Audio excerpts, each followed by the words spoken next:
नूंह लघु सचिवालय के सामने पिछले 13 दिन से अनिश्चितकालीन धरने पर बैठे हटाए गए पीटीआई को सोमवार को स्थानीय विधायक आफताब अहमद ने अपना समर्थन देते हुए सरकार से नौकरी बहाली की मांग की है। आफताब अहमद ने केंद्र व राज्य सरकार पर जमकर प्रहार करते हुए कहा है कि यह सरकार कर्मचारी विरोधी है।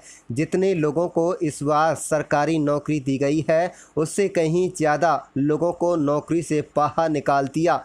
कोरोना काल में लोग आर्थिक स्थिति से जूझ रहे हैं।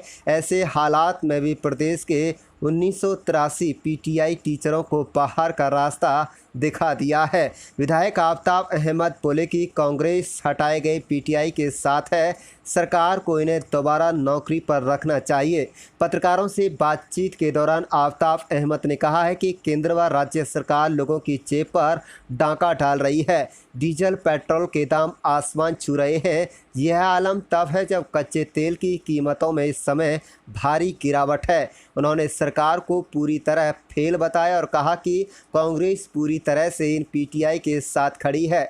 जहां भी जैसे भी आवाज़ उठानी पड़ेगी, कांग्रेस इससे पीछे नहीं हटेगी। इसके अलावा धरना दे रहे पीटीआई अध्यापक ने पत्रकारों से बातचीत के दौरान कहा है कि सरकार ने उनके साथ गलत व्यवहार किया है। सरकार अगर चाहे तो उन्हें फिर से नौकरी पर रखा जा सकता है। करीब 10 साल तक अपनी सेवाएं देने के बाद हटाए गए पीटीआई अध्यापकों के परिवारों के सामने रोजी रोटी का संकट खड़ा हो गया है।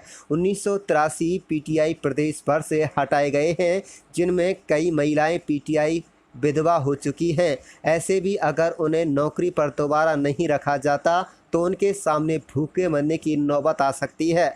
आफताब अहमद सोमवार को जैसे ही धरना दे रहे पीटीआई अध्यापकों के बीच पहुंचे तो पीटीआईयों ने भाजपा सरकार के खिलाफ जमकर नारेबाजी की।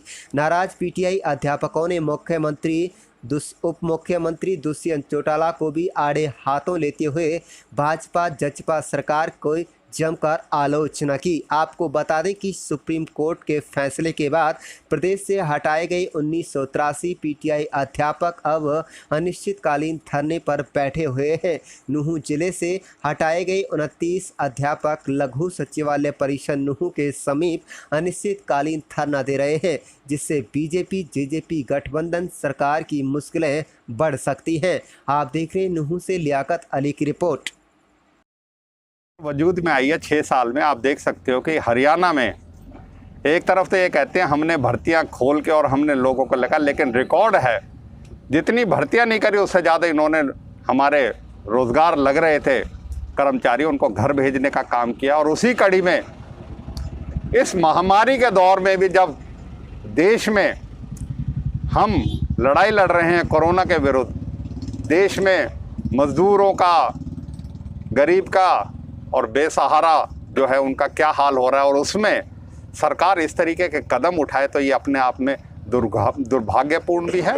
और मैं ये कह सकता हूँ एक जो इनकी मानसिकता है कि लोगों की मदद के बजाय उनको पीड़ा देने की, उस चीज़ को दर्शाता है। हम कांग्रेस पार्टी के तौर पे और अपने विधायक साथियों के साथ पूरे हरियाणा में इन 1983 पीटीआई विधायकों के अध्यापकों के बिल्कुल साथ हैं और इनके संघर्ष में अपना योगदान भी देंगे। और सरकार से मांग करते हैं कि आप इनको तुरंत जो है वापस नौकरी पे लाएं, जिससे कि हम इन मज़दूरों की और जो पीड़ा तो कम कर नहीं सके, जो हमारे कर्मचारी वर्ग है जिसके लिए इस सरकार में कहीं कंप्यूटर लैब टेक्नीशियन के लिए अब सरकार लड़ रही है। पहले NHRM के कर्मचारियों ने इतना लंबा संघर्ष किया, कहीं रोडवेज की यूनियन ने इतना लंबा संघर्ष अपने कर्मचारियों का, कहीं आंगनवाड़ी वर्कर ने इतना लंबा संघर्ष किया। तो कर्मचारी पिछले 6 साल से लगातार इनकी जिनकी कर्मचारी विरोधी नीति है और जो अब तो इनका निवाला छीनने काम कर रही है उसके खिलाफ लड़ रहा है, और हम इनका साथ देंगे। इसी के माध्यम से हम ये भी कहना चाहेंगे कि यह सरकार इस तरीके से अपनी तानाशाह रवैया छोड़ के, हठधर्मी छोड़ के हरियाणा के हितों को, हरियाणा के लोगों को और कर्मचारियों को हितों को, इनके जो है जीवन यापन में उसकी मददगार बने, ना कि डायन बने इनकी नौकरी को छीनने के लिए। टेकचंद है टेकचंद जी, कब से आप यहाँ पे धरने पर बैठे हैं? क्या आप लोगों की मांगे हैं? सर। हमारा ये आज 13वां दिन है धरने पर बैठे हुए का, और हम धरने पर इसलिए बैठे हैं कि सरकार ने हमें आज बाहर का रास्ता दिखा दिया है 1983 पीटीआई को, जिससे आज हम बेघर हो गए हैं। आज हमें रोज़ी रोटी के लाले पड़ रहे हैं। हमारे जो बच्चे हैं, हमारे जो घर बार हैं, हम पैसे की इतनी तंगी आ गई है कि अब नौकरी नहीं है तो अब घर का खर्चा कैसे चलेगा। कितने मेवात के जो है पीटीआई?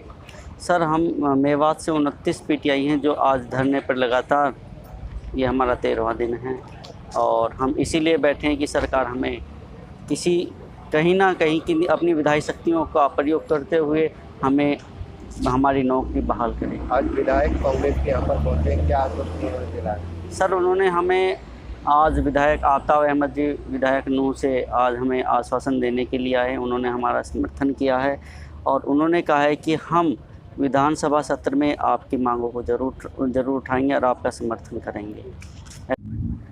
केंद्र सरकार और केंद्र सरकार के साथ ये प्रादेशिक सरकार ये लोगों की जेब पे डाका डाल रहे हैं।